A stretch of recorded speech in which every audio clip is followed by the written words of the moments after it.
All right. You guys want to listen to some music? Yes. Good. Yeah, and if I remember, this was later in the process, right? Too Fast? Yeah. Yeah. Or was it earlier? No, I think it was later. Yeah. Yeah. And we wrote this Two in a together. row. Too Fast and Daydream were like the last two I think we did. Yeah, and they were those I have actual memories of recording, and that was at the Town Cinema, for sure. I know those were, so. And these are both co-writes, right? Yeah. Yep. Yeah. I think we came back in and you guys were like doing some co-writing, and like these are like kind of what we came up with, something like that. It was our record, it was our Atlantic muscle coming to saying, we need, what a radio sounding thing. I think that's how it doing it yourself, right? Right. Putting on your executive hat. Yeah. But Too Fast is such a cool vibe. And there's some, when I listen back to it, the effect you put on the snare is so interesting, Don. There's like there's like it's like pocket change or something. Oh, about that. Oh yeah. It's fucking cool, man. It's like, I'm muting you guys. We're doing Too Fast Coming Down. Okay.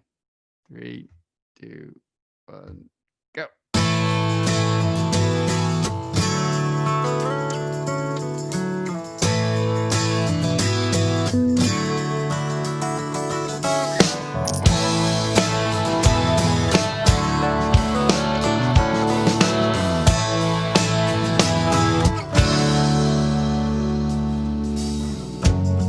Like clockwork, she's always in bed. Me, I'm my ways in here. In the netherworld and out of my head. All of the distance of me. Net junkies and the night clerks stocking the shelves. All the nurses punching out. Been a hard time even recognizing myself. I've been flying all night. Hell, too fast coming down. Too fast coming down. Shadows creep up off the ground. Too fast coming down.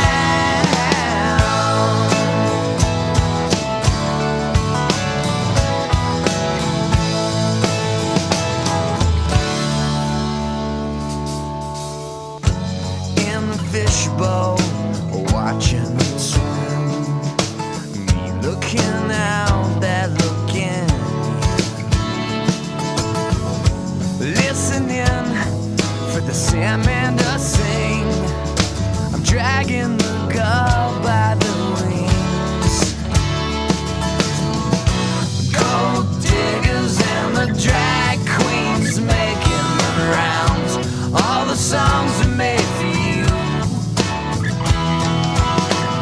Spitting smoke out of the side of my mouth. All the dancers take the cues. Too fast coming down. Too fast coming down. Every time I go out, I always think I'm never gonna come down. Never gonna come down. But I always end up somehow. Too fast coming down.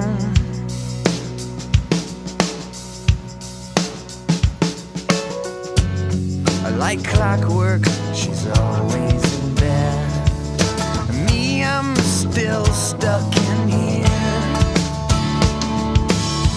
As the night watchman's making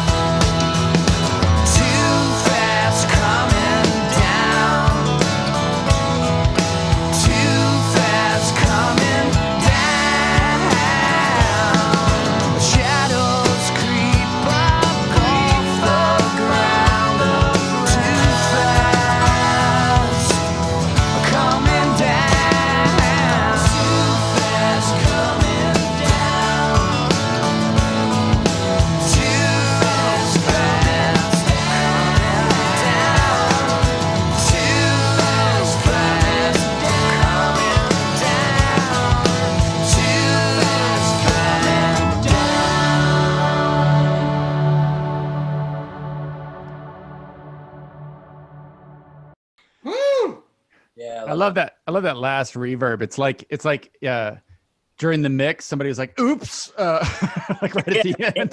On the return. Just hit the return, like, "Oh, it's cool." And nobody noticed. So the notes, the mix notes of that are that's the Billy Pilgrim band there, and it's Yeah. So- one on the record. That's Is that- Dave, De La and Travis, and that's it. And Dave, I forgot that he played on this record, but that's two. He has 2 tracks, and that's one of them. That's his first one. And he played on She Gets Away with Is that on the credits that way, by the It. way? Yeah, yeah, Get that because I could tell you by listening that's him. So yeah, yeah. The So credits good. are on that one are Christian played electric on that, and I only played an acoustic, the acoustic line. When we wrote it, we had that. Yeah, Yeah. that's you playing it. I can hear Yeah. that. That's it. But I love having an electric song with an acoustic like tag on it. It's cool. It's very Billy Pilgrim. I was thinking about the spirit of Tom Petty. He just was like, Yeah, that was heavy in there, isn't it? yeah, no doubt. man, it's like it's such a Petty track to me. It's I that also, Christian has that ease of melody in. It's particular, right? And that's a Tom Petty thing. I love that. That's one of my favorites too. I remembered hearing buried in there is the Mellotron cellos, and I I- remembered we had the Mellotron CD sample that we could load into the MPC is how we were playing that, I think. I think that's exactly right. Yeah. Playing it on pads. No, you could play it on a keyboard plugged into it, but it was like, I mean, it was and it probably took longer to load the samples than it would have to change the tapes in the original Mellotron. Exactly. Yeah. Or to hire a cello player to come in and Yeah. play. Like, hope we want this sound because we're committed. Man, I didn't know that was the 2 of them, of Travis and Dave in there. And now that you say it, it makes sense because I kept thinking, wow, the rhythm section Pocket. they're like elastic. Yeah. Because Yeah. Andronauts' time is always what we need it to be. Yeah. Right. We're not really conscious of others. We are conscious of each other. Like Yeah. it needs to be a longer fill here because we're stretching. We're not ready it yet. out. Yeah. Yeah. Yeah, And- yeah. And instead of making that something that was wrong, those guys make it something that you intended to do. Right. But we're so used to Travis being such a heavy hitter. It's You like can having hear that John snare Bonham drum. in the yard, I mean, but on that track, he's playing like Ringo. He's playing, and the effect that Don puts on it to mute that snare. We're so used to hearing that popping big snare, but there's some muted, really cool lo-fi bit about that snare that really gets me. I don't remember exactly what it was. I remember doing something though. I think it was like a box of like shit that was laying on my console, like change and adapters and screws and just going like No doubt something very important that you needed later and couldn't find because Exactly. it had flown off the snare drum. Yeah. A battery to a fire alarm. Yeah. Too soon, Andrew. Too soon. One of the things I love about this song is that I'm singing words that I wouldn't normally write because they were your words, right? So, Yeah. and they were like words I wouldn't use. Yeah. Or at the time, I wouldn't have ever thought to put them in a song. And it's always felt like there was magic in it because I didn't know where it came from. Yeah.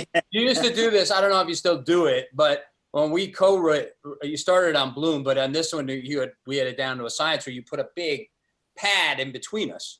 And then we would just write. It was very, the writing of it was very stream of conscious, right? I remember the fishbowl looking in, all those images and illusions, we just were bouncing back and forth. Yeah. Well, you and I have a unique way of doing it. I never found anybody that was willing to go there. Yeah. Yeah. But I did try the big piece of paper once after that. Yeah. And it was funny because, the other person's words would be upside down to you. Yeah. and and after, I think that was like early on in the Sugarland world. I just didn't know how to co-write. I'd never done it other than with you, or maybe with Sean, maybe once or twice. Yeah, yeah.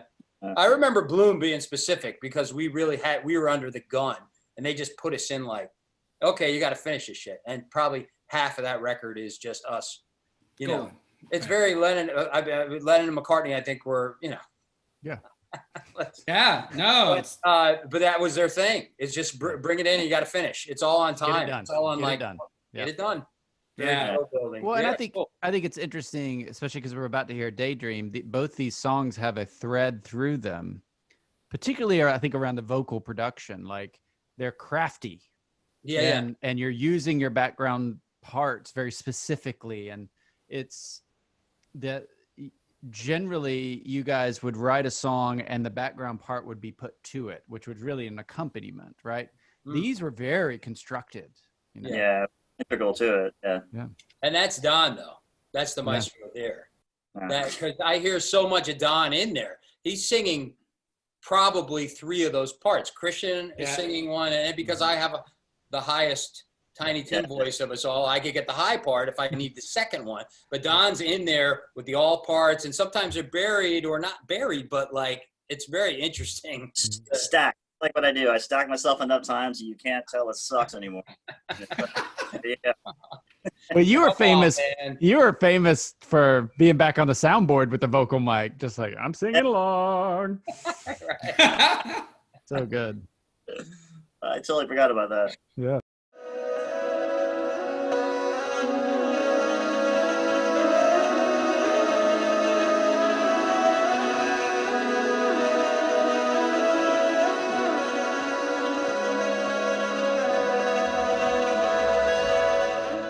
I never did think Country Fuzz presents Billy Pilgrim with a ticketed live stream one night only from the Exit Inn in Nashville, Tennessee, Wednesday, October 28th at 8 p.m. Eastern.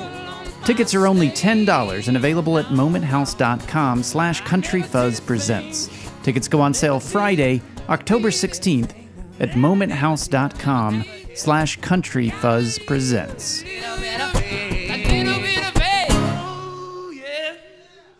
All right, let's go to Daydream because I think that we can talk about, both of these really. Okay, 3, 2, 1, go.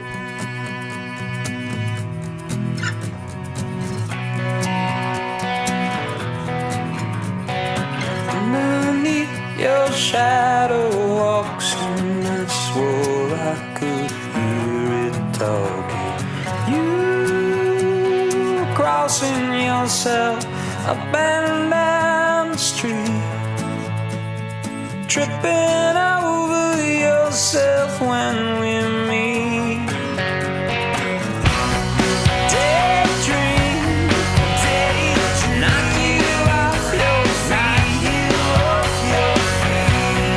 Daydream, let's play hide and seek. Daydream, winding you away, another day lost in your dream.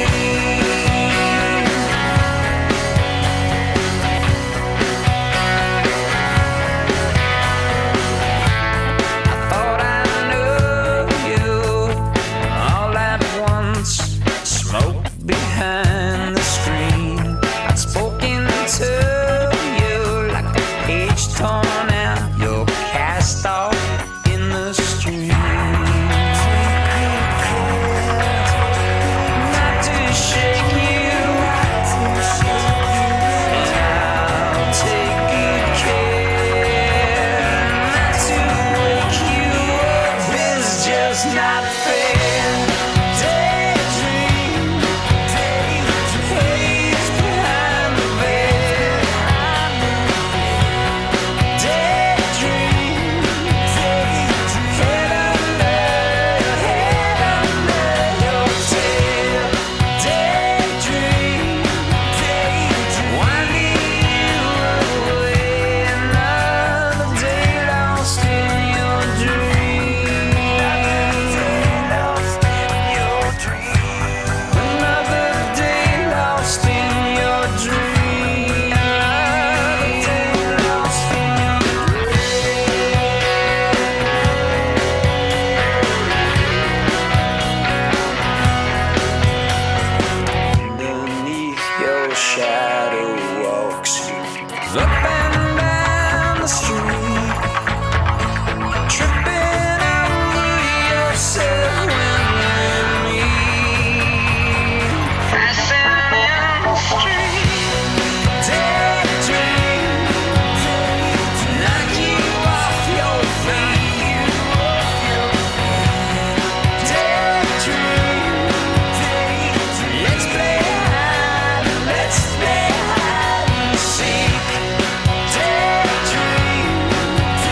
That's the other song that's in the Ebo part you were talking about, right? Yeah.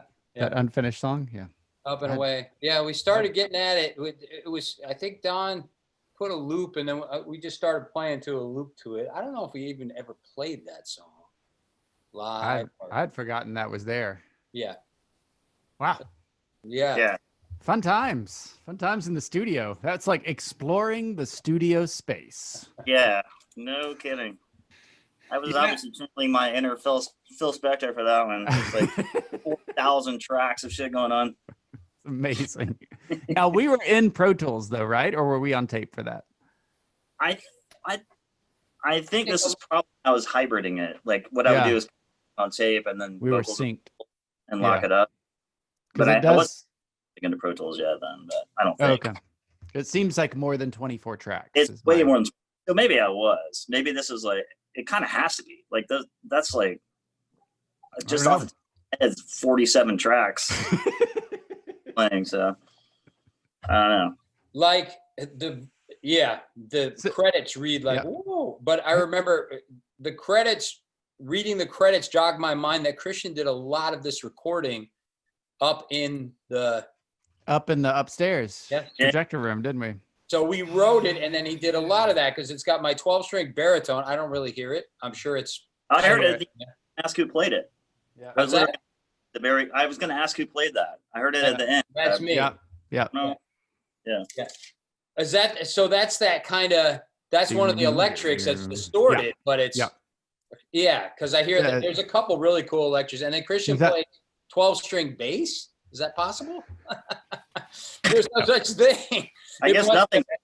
But I love the idea of a 12-string bass, though. Fugazi. So 12-string without a comma bass. So Yeah, you played the he played- 12-string and the bass on that, Yeah, Christian, there you and loop vocals. You have like 5 credits on that one. Yeah. So I your like- production in that is heavy too. So Don, you must have taken. We must have started with a basic track with Marcus, right? And then Christian took it up, and we started filling it out. was that Marcus? I thought that was. Wait, that is Marcus, isn't it? It's Marcus. Okay. Who's on bass? Don. No, Christian. Christian. Oh, that means we totally did it upstairs. We probably demoed it Right. and took it downstairs and kept parts of the demo. Right. And, 60 and then tracks and Then and had then him play drums. And have him play drums on top. We of did. it. I remember that now. Right. Yep. Yeah. I hear like every one of my keyboard tricks in that song.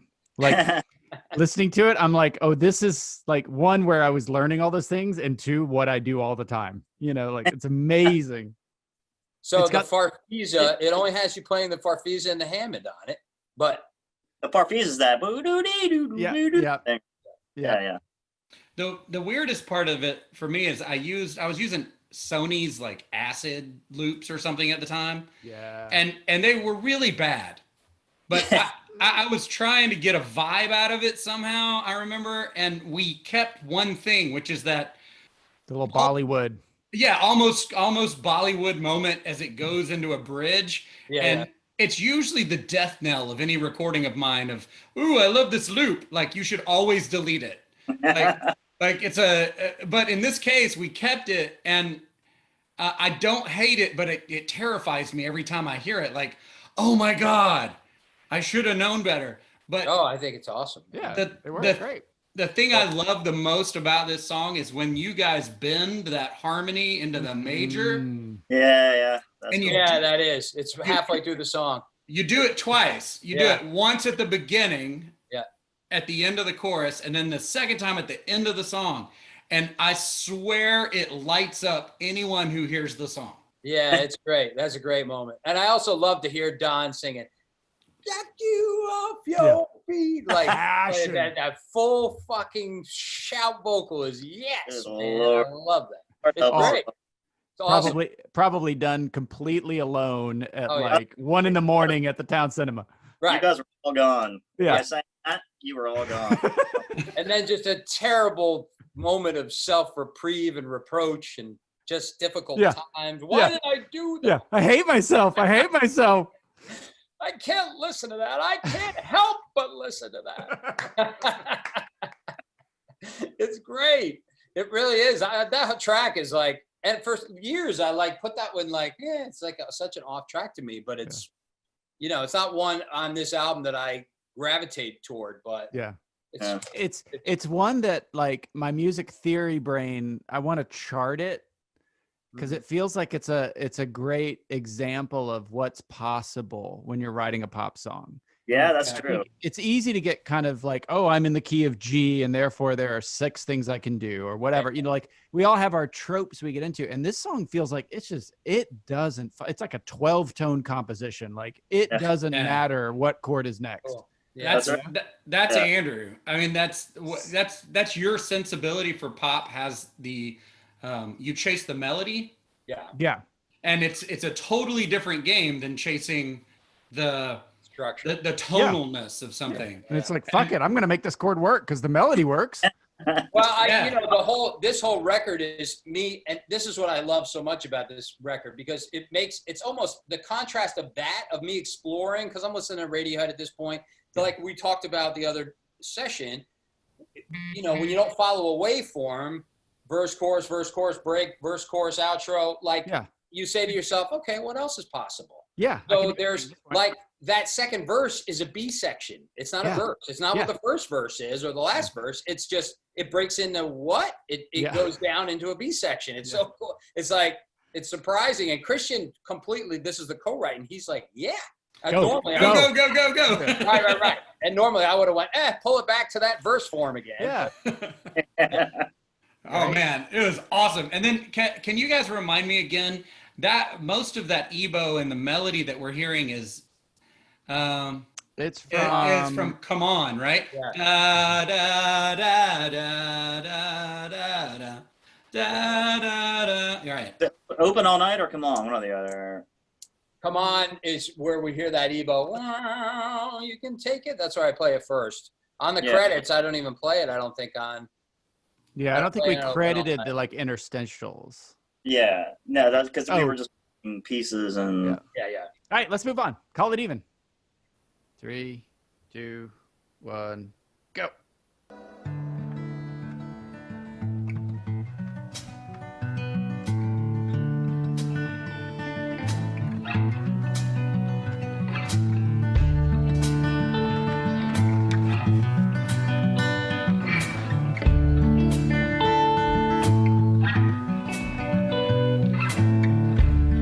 Gotta get out of this race.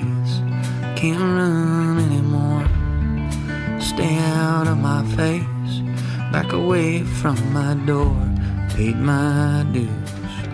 And I'm still breathing. Come on, have a heart. Call it even.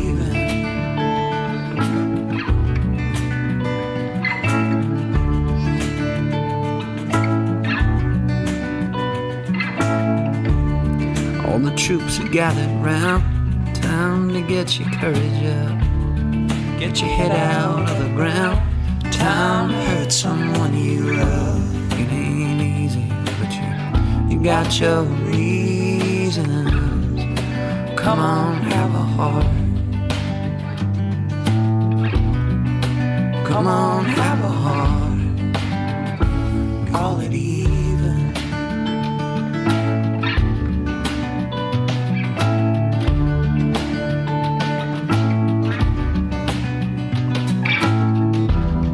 Where you think it's gonna go? All the bruises where they hit you, it'll all come back in time. Jump right back up and get you.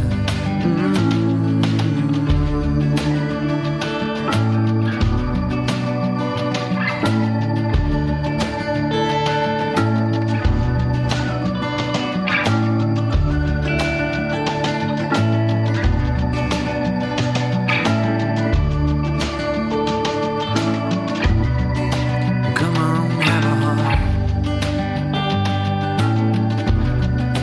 Come on, have a heart. Finish what you start. Call it even.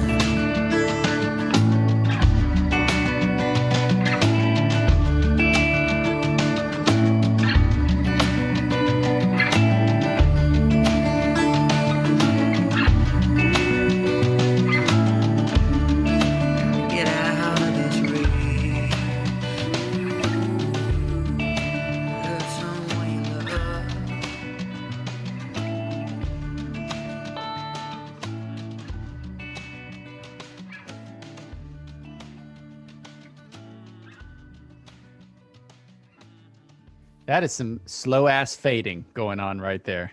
Yeah. That I- is That is was- fade. It was like Fade a little bit, take a break. exactly. Fade a little bit, take a break. So amazing. So the guitar sound, like, okay, I'm going to do MVPs. We should have been doing this from the top, because, but I will say the MVP of this track by far is, it's going to be in Dawn more than the actual performance of it, but it is the guitar sound.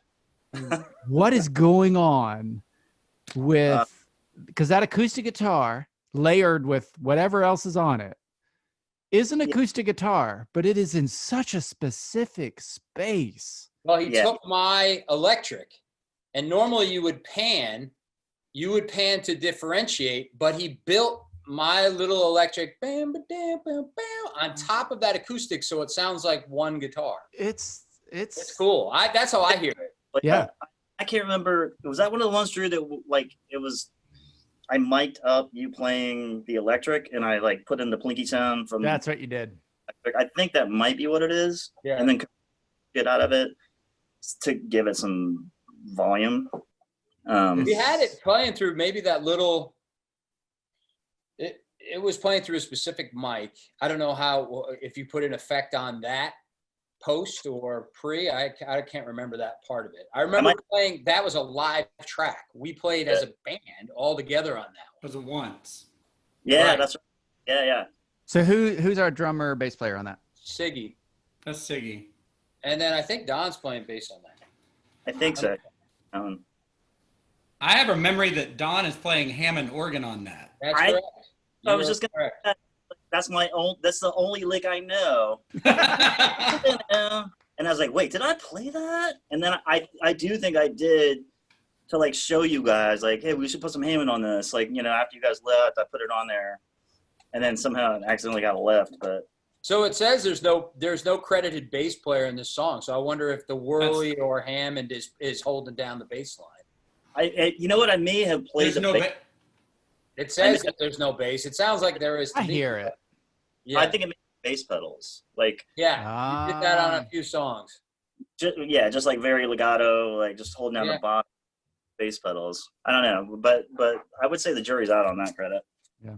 I'd have to listen one more time, but I love that the track is a little wobbly. Yeah. Like the drummer is subdividing and getting it either right or wrong, or trying to chase us, or we're trying to chase him. yeah. Something's happening. It almost sounds like it was a Nicky loop. wasn't really used to playing with us. Yeah. That was his first session he ever did. So on the things that he could play to a loop or whatever, that one he's playing live, and he's like, Yeah. he's got to be a little tentative, but that's a part of the beauty of that track. It- Yeah. there's obviously no click track, which is Yeah. like, Yeah. which Yeah. is great here. Travis is kind of used to that. He traveled with us, Yeah. He knows Yeah. the drill. Yeah. And on this particular song where you guys are finger picking too, I mean, it is, you have to drum with you two, you have to listen. Like you got to Yeah. be so in tune with what you guys are doing. You cannot control your rhythm. Right. You have to go with it. And so, Yeah. I mean, you can kind of feel that tension in the track, which is really actually part of the beauty of that It is. It's like intimacy of it. it's like everybody holding their breath playing Yeah. a song. Are we going to make it? Are we going to make it? Yeah. I agree. It's such a beautiful track. And It really- I started the idea that I'm writing kind of like the contrast of how we wrote on this record was more severe than any other record. So when Christian lands a song like Call It Even, which he's so good at, like Halfway Home and Call It Even, those really heartfelt, bare, emotional, confessional songs, after this kind of thing, Yeah. the contrast of those on this record makes it's Yeah. like more so than any other thing we ever did. And I what a agree. neat choice to put this after Daydream, right? Where you are, I mean, we have knocked you off your center, right? You don't know where you're standing. Yeah. And then you That's get right. this very gravity heavy track all of a sudden. Right. It's like, oh, I'm Yeah. right here. That's where I am. I'm in this room with these 5 people who are making this music right now, you know? Yeah. I'm going to call MVP for the whole record, all of us, for that. Like, it is such a great ride. From the beginning. Yeah, Yeah. fair enough. Yeah. It's such a great listen. Like, I'll say the non MVP on this one and the next one.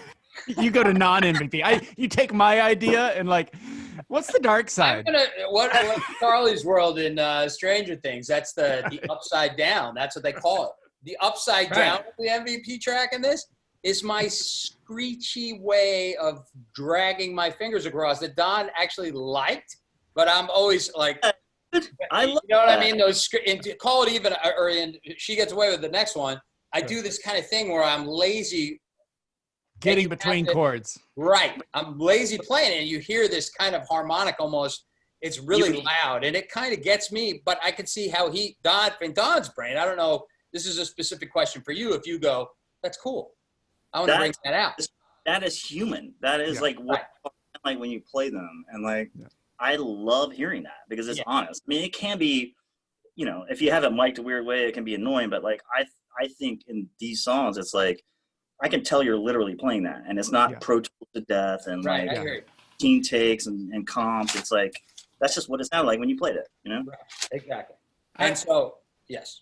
The thing that about this last track and the next one that I think now that you said it, it makes more sense in my mind to explain something that I've been trying to explain for a while, which is I think, Andrew, you and I learned to finger pick by playing together. Yeah. Like I'd never really known how to do it, and I kind of made it up. I was never taught. Mm-hmm. And your version of it was slightly different than mine, but they both had this it's like one wheel is oblong. Mm-hmm. So it would just go along like a rhythm like this, and it would kind of pull. And so we might have beat 1, 2, and 3 would be right if you were a virtuosic person tracking us or evaluating us. But we would somehow take something between beat 3 and the next one, and we'd speed it up or slow it down or whatever. And it didn't matter because we knew how to do it with each other. And so fuck everybody else. Right. Like that's fun to play along with when you're in the band, by the way. But it makes for some really interesting reality because it means that if two of you are doing something, then you're right. And it doesn't matter how wrong you're being evaluated. No, I think you're right. And it speaks to, I think, why duos are important. And it has everything to do with that, which is when somebody goes out on a limb, creatively, musically, artistically, it's this dangerous place, and it either works or it doesn't work. And it's very clear that they are exposed. Mm-hmm. When two people step out onto a limb doing their thing, it's powerful. Yeah. It's no longer, it's dangerous. It's still exciting, but it's powerful. And I think that's really, that's what's evident in these things, whether it's in the finger picking, in the co-writing, whatever it is, it's that power that you guys had developed by this point, in your confidence together, in your depth of connection, is present in this record. And it's undeniable, the same way that the rhythm section has to follow you. It's undeniable. You're not wrong. You're not out of time. We're not all gonna stop playing and be like, wait a second, you rushed that. No, we have to go because it's you now it's up there. Like, because you guys as a duo make that happen. Yeah. And I'll remind you that at this point we had been playing as a trio for probably 3 or 4 years. That's how we traveled. And with you back on the key drums, right? The keyboards and playing the drums at the same time. People come up and like, that guy it's so incredible. Well, it's funny that you had absorbed that like no one else. And Christian will speak to this in what he just put up, and I haven't heard it yet. Mm-hmm. But our power at that point was at its apex as a trio. Yeah. Like, I respect what you're saying about the duo, and I think it's exactly right. Mm-hmm. And now add to that, you're a brilliant musician. You are put in this position of becoming the third part. What do I do in there? Yeah. And I appreciate that. And I can reflect back. Yes. I mean, that was like this, I was tuned into you guys, and it was a ride every night. It's funny for me to think back to my own careers, learning how to perform and record, particularly with performing. What I was excited about every night was this roller coaster ride, was this unpredictability, was this like having to hold on by the seat of my pants because the chorus just got weird or sped up or dynamically completely changed, or, that was part of what I was keying into night after night, and what was driving me, right? That's why it was fun, Right. Yeah. And you were able to stitch it together. And that was what the high wire ride is about. So it was Not always, but sometimes. correct. But it's funny, like hearing this song more than the others reminded me of the big band shows at the Cotton Club. And I don't know if we ever played this song, if that was concurrent. But I just remember that feeling, those shows at the Cotton Club specifically were these sort of epic nights because they were unhinged is how it felt. And this song, for whatever reason, this song of the others reminded me of that time, of that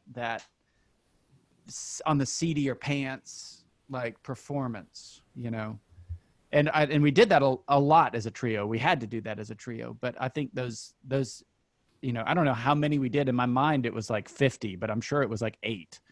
But those band shows we did at the Cotton Club that just seemed so epic and amazing, I remember the trio shows the most probably at the farm.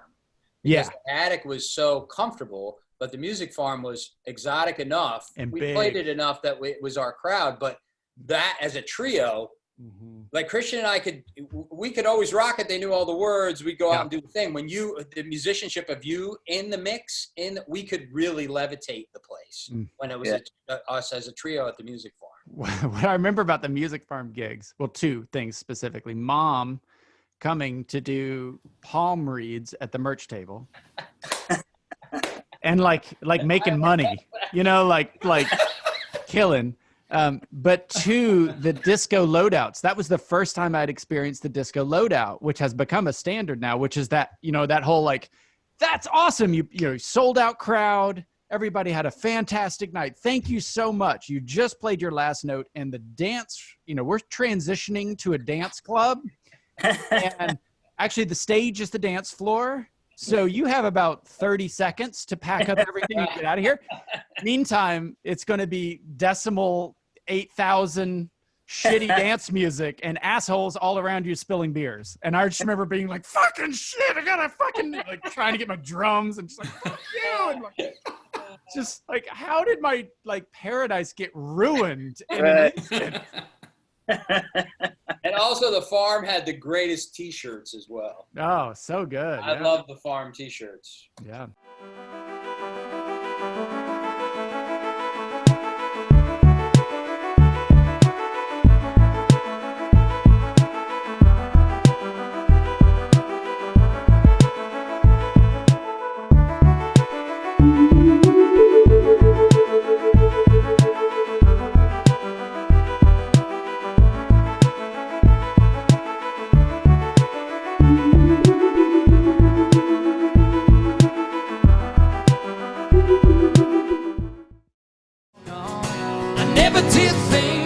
Country Fuzz presents Billy Pilgrim with a ticketed live stream one night only from the Exit Inn in Nashville, Tennessee, Wednesday, October 28th at 8 p.m. Eastern. Tickets are only $10 and available at momenthouse.com/countryfuzzpresents. Tickets go on sale Friday, October 16th at momenthouse.com/countryfuzzpresents.